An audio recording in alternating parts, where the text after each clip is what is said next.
Work. Good afternoon and welcome to our Tuesday at 2 with the CenterVision Leadership Foundation. My name is Todd Greer. I'm Executive Director of the Foundation, and we're so excited to have you in for another wonderful episode of our Tuesday at 2 program. Before we get started with our content for today, just want to run through some really important messages for you. As always, if you are looking for our previous events, you can find us through our website, centervisionleadership.org/hangouts, for all of the previous events that we've held. Also, if you ever have any questions and how we can help you at CenterVision Leadership Foundation, please feel free to contact us at info@centervisionleadership.org.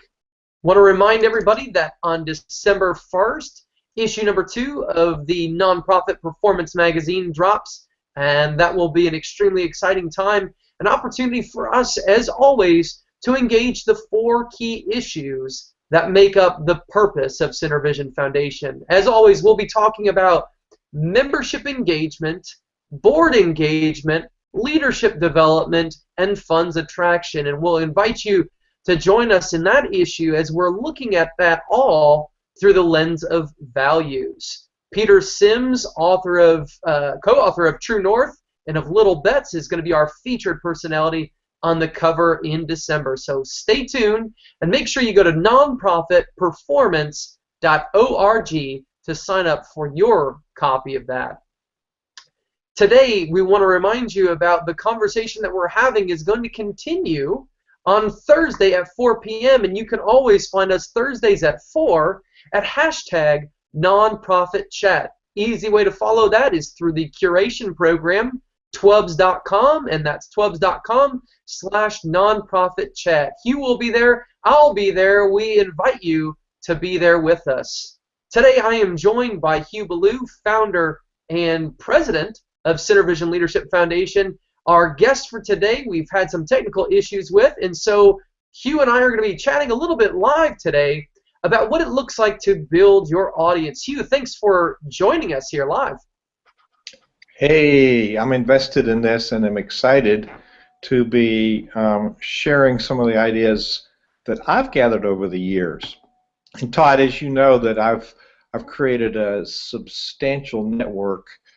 People read my blog, people subscribe to my email list, and I have about 155,000 social media followers. So I have people that actually respond to what I put out, and actually getting a lot of energy lately from Twitter and LinkedIn. Those are both growing substantially. So I'm happy to share with people my philosophy, my techniques, and what I've done to create this energy field. Absolutely, Hugh. Thanks for sharing and setting that platform up for us so that we can understand what it looks like. I think one of the great challenges that most people see when it comes to building up their following is that idea of where do you start? You mentioned 2 of those platforms. We've got Twitter and LinkedIn that you mentioned. Here we are today live via Google's Hangouts on Air, which is also streamed straight into YouTube.com. We've got the G+ that Google runs. We've got Facebook. We've got Instagram. We've got, well, we used to have Foursquare, and we used to have so many other things. What is the person who's starting out? What is the nonprofit, the religious organization that's starting out? Where do they begin? There's a different character to each of those networks. And I've zeroed in. When I've got something I want to get out there and reach a large number of people. My primary vehicle is Twitter. Twitter, as you know, is a microblog. You got to say it in 140 characters. However, if you want people to retweet you, keep it around 120, 117 to 121. That way they can retweet it and it's got your link and something on there. And it's got a retweet in the @ sign in your CenterVision Foundation. So Twitter is a very focused conversation about value. And I personally like it because I think most people say way too much. It's like, I think of the stories Zig Ziglar used to tell, about the kid that asked his father a question, and his father says, "Why don't you ask your mother?" And he said, "Because I don't want to know that much about it." And of course, that could go to either gender. And so we ask a question, and people tell us way more than we want to know. And the real good rehearsal with Twitter is deciding what the essential message is, and it's honing in on those words that matter. So in my world, Twitter is that messaging to get out there, and it's really remarkable when we do the hashtag, which is a # nonprofit chat, that we can see people picking it up and retweeting it for days, not only in that hour between 4 and 5 Eastern on Thursday, but for several days. There's this residual life. A tweet lasts for seconds. The residual life in retweeting and commenting lasts for a while. So there's a whole new philosophy about Twitter, and the important thing is when you engage people, you don't have to say, "Oh, thank you for following. I look forward to your tweets. By the way, why don't you like me on Facebook?" Those are messages to ignore. Messages of substance. Let's talk about leadership. I think it's this. What do you think? Why don't you ask people questions that make them think and invite them to have a conversation with you? So Twitter is this focused, short, ongoing conversation that really is quite profound. And so we do stupid things. Don't promote yourself all the time. Don't sell. All of this social media is creating relationship capital. So I've gone away from the word social media, and I've called it online capital, creating online capital. So my sphere comes around from the Twitter sphere, mostly Hugh Ballou, which is my Cinevision International, but we're building a following with Cinevision Foundation.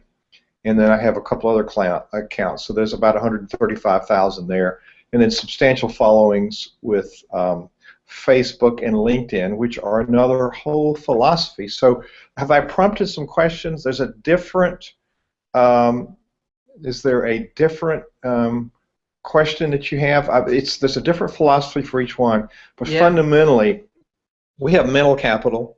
We want to create relationship capital. Then it manifests in financial capital. People subscribing, donating, buying your products, joining your blog. So there's a continuum, and in the middle, we're creating a conversation. Hugh, that's such an interesting thing, because I think we sometimes have the thought that, okay, if I define my message and I just put it out there, people will come flooding to it. And I think that's one of the real struggles that we face in this world, in the social media environment, that online capital environment, as you talk about it. We're seeing so much what I like to call noise. There's so much noise, so much stuff going around, constantly bombarded with new information that's coming, new video that's coming, new photos that are coming, new audio feeds that are coming. It's over and over, almost to the point of ad nauseum, to the point that we just, what do we do with it? But you talk about identifying your core issue. How do you really start to build a following from that if you know your core issue? So Cinevision Foundation, we talk about leadership, and we talk about leadership in the nonprofit and religious world. How does an organization who is trying to reach an audience, how do they go about that process? And that's a great question. That is a great question. I just came back from working with a really powerful early stage nonprofit in Chicago. And a lot of people have a lot of passion about what they think. They have not created their messages. They've not created a statement of why what they're doing is important. They haven't defined what's the impact of their work. Now, if we want people to come on as stakeholders would be members, they would be board members, they would be advisors, they would be affiliates or collaborators. If we want to build a tribe that's going to support us, they have to know why it's important. And I'm surprised how many people can't define why an organization is important. We go about talking about how we do the work or what we do. And I find that people don't care unless they understand why it's important. And that takes some hard work. So what is your value proposition? Why should people care? What attracts them? And then when they come, they participate on some level. What's the impact? And so we learn to describe our vision, which is the concept, the why we exist in present tense. Then we talk about our mission. Now these vary with different planners, but my vision definition is the concept. My mission is the application of that concept. Until we can clearly define why we exist and the impact of our work, then we won't build a tribe. And then we talk about those value propositions in ways that engage people in meaningful conversation. Communication is based on creating effective relationships. We think it's about data. That's wrong. It's about relationships. That's the big differentiator. Does that answer your question? Yeah, that's such an interesting concept, though. We're thinking about building those relationships. A lot of the times, our online presence, our following, as we call it, it starts with those people that are already part of our offline constituency. They're already our audience. They're board members. They're stakeholders, as you described. Board members, members, donors, their staff even. They're people who make up our organization. But I think a lot of times that's where we end. It's a lack of engagement with those that are outside of our typical sphere. How have you built up the following that you have on Twitter? Was it, hey, let me just throw stones and people will come and follow me? Or what was it for you? When I was in high school, I was interested in things that other kids weren't interested in. Like it was Elvis Presley time, and I never listened to Elvis Presley. Not that he wasn't good, it's just I was this classical music nut. So Beethoven was my thing. And in English, I read Theater of the Absurd, which was really different kinds of drama. Edward Albee, Thomas Beckett, and authors like that, Samuel Beckett. And in literature, the existential movement, which Albert Camus was part of. Now, I remember one of his writings, he's talking about a guy in a telephone booth, which dates me. We don't have telephone booths anymore. The guy was in this telephone booth, and Camus could not hear him. He could see him motioning. And he made this comment, why does this guy exist? He's just motioning. Is there meaning to his existence? In that moment had a pretty strong impact on me. Mm-hmm. And so as we approach creating a tribe, and tribe I'm using, that's followers, a tribe, why are we talking to them? Why should they care? Why do we exist? And a lot of tweets, it started out with people say, oh, I'm going to McDonald's to pick up a hamburger, or I'm in Starbucks having a cup of coffee. And it was these meaningless little things about what you were doing that really didn't matter. And I've turned those into, I was in Starbucks and I saw this mother struggling with 4 children and nobody was helping her. And I wondered why people just sat there and wondered. And having conversations about, let's observe humanity, let's observe human behavior. And as a person of influence, which is the pillar of being a leader to me, I'm a person of influence. I stepped up and helped her pick up the mess on the floor and helped her open the door because she couldn't handle 3 kids and a cup of coffee.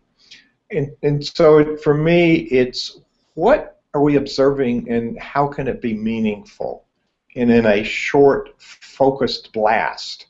And it's not a whole lot different, but the engagement is different on LinkedIn, and I'm just learning LinkedIn.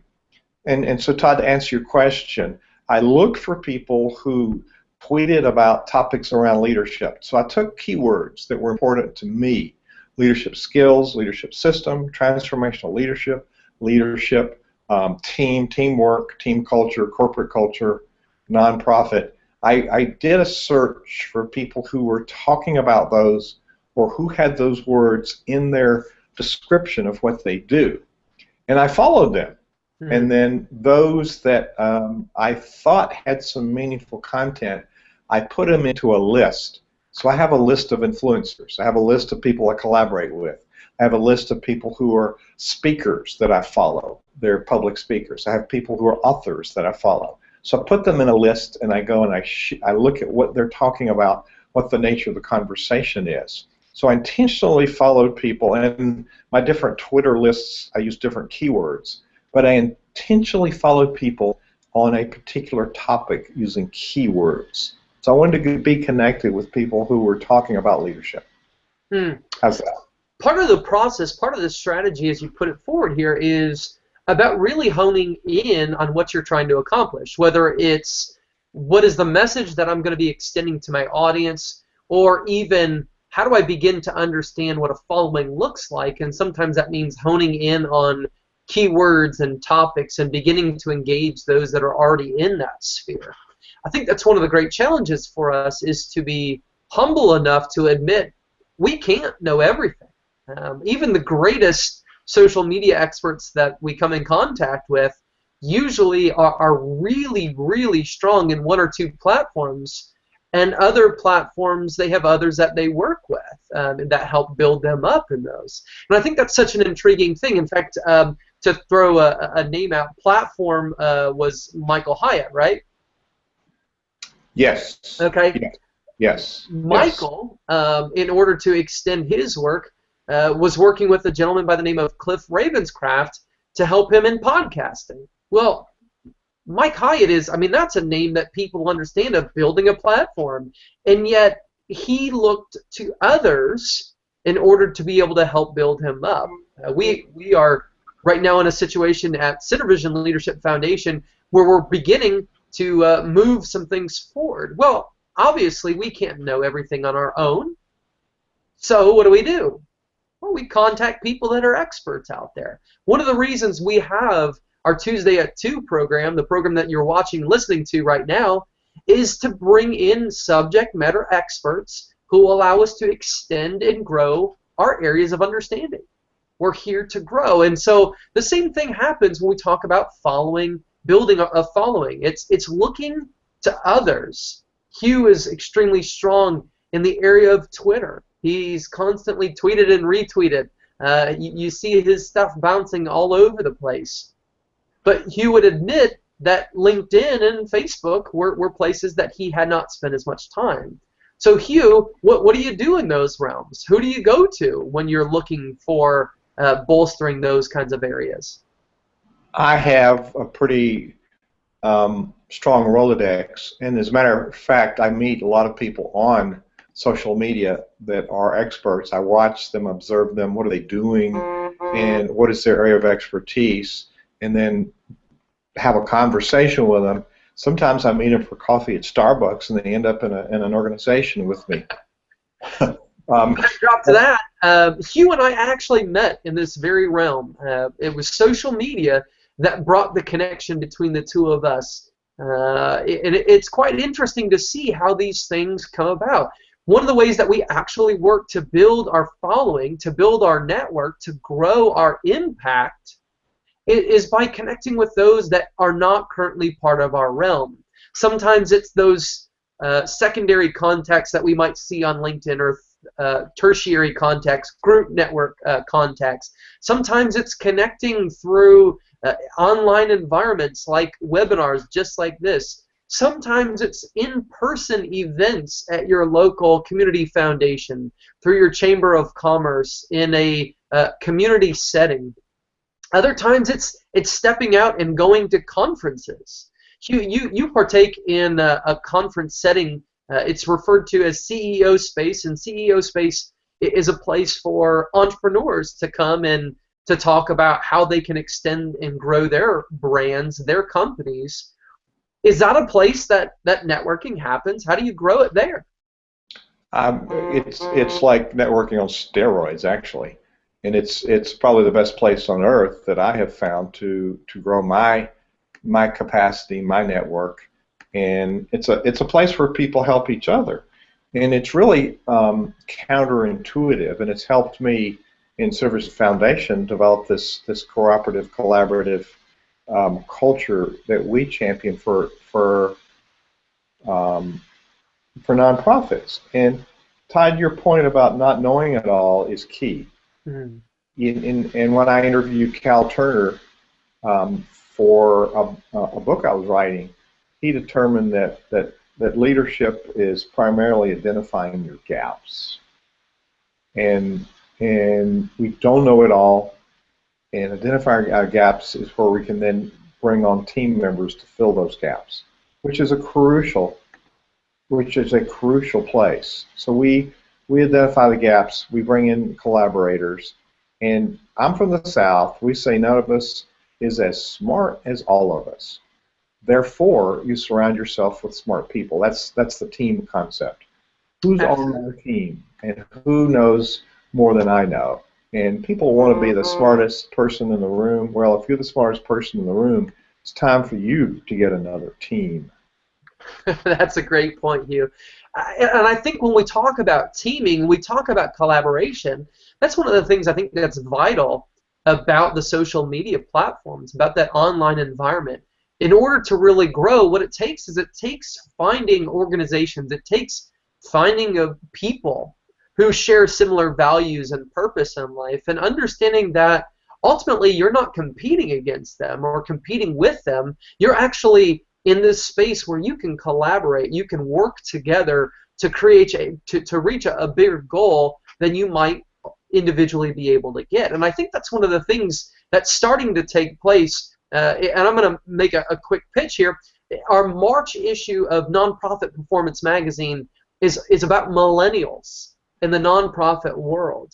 And one of the things that these millennials, and I am the upper cusp of them, one of the things that millennials love is they love reaching these big goals that align with their values. And they're willing to collaborate as long as it means that it's staying true to who they are. I think the same thing holds true for nonprofits and religious organizations.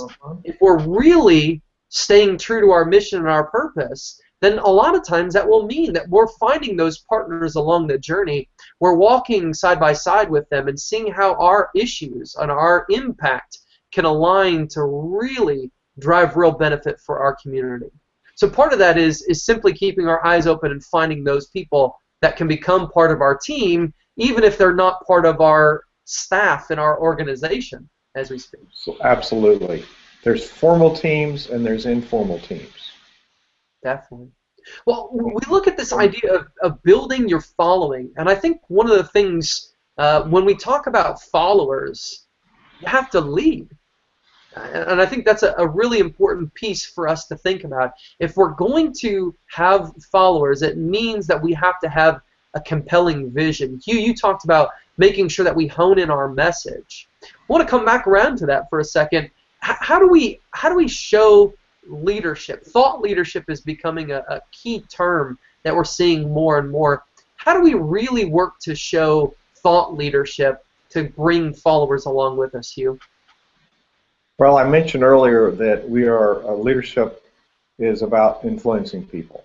And so if you're a person of influence, who do you want to influence and how will you influence them?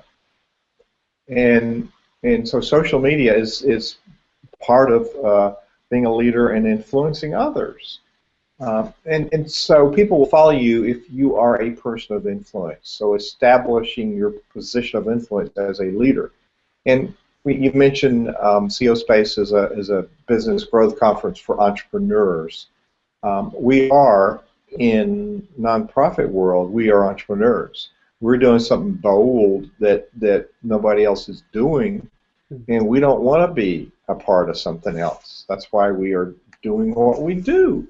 We're differentiated from the crowd because we've created something that brings value to the world. And in this day and time, the work that these social benefit organizations bring to the world are extremely valuable. And nobody else will do it if we don't do it. Therefore, so creating your position of influence, I've created a large following on Twitter. I get numerous invites every day on LinkedIn. from other people who are working in the social benefit world, from those who are entrepreneurs. So I have several different pages on LinkedIn about different things. My CenterVision International business, I work with businesses, and in CenterVision Leadership Foundation, we work with social benefit organizations, religious organizations, educational organizations. So there's a different portal on LinkedIn. Those are people who are professional who want to have professional conversations about career, about business, about organization. So it's an enterprise place. We're talking about our enterprise. And it could be a startup, it could be a multinational, it could be a nonprofit. It's a great point, Hugh, and I know we don't have a lot of time left in our conversation today. One of the things I want to set up, and we're going to be talking about this in the future, and you'll see a follow-up on this video about building your following, is I want to talk about what do we do once we build that following. I think one of the things that organizations often struggle with is activating the audience once they've built it. So we're going to set that up, and that'll be a future discussion. But I certainly want to thank you, Hugh, for joining us today. It's always an exciting time to be able to sit down and have conversation with you, to look at what's happening, to think about how do we extend our area of understanding and learn from others. So, Hugh, thanks for joining us today on our Tuesday at 2. Really appreciate having you with us. Great being here. Remember, leadership, communications, building your organization are all based on a relationship, and that's a leadership portal. Absolutely. Want to remind you, as always, hashtag nonprofit chat. You can find that twubs.com/nonprofit chat. Be an opportunity for you to engage with us as we think about building our following on Thursday at 4 p.m. Eastern Time. Again, want to remind you about the magazine. You can find issue number 2 dropping December 1st. Go to nonprofitperformance.org. As always, you can find our previous Hangouts, our Tuesdays at 2, at centervisionleadership.org/hangouts. Again, I'm Todd Greer, Executive Director of CenterVision Leadership Foundation. Thanks for joining us for our Tuesday at 2. And next week, we hope that you have a wonderful Thanksgiving. We'll be taking a week break in honor of that Thanksgiving holiday. Hope that you enjoy time with your friends, family, and those that support and hold up your organization. Thank you so much for joining us, and have a great day. Bye-bye.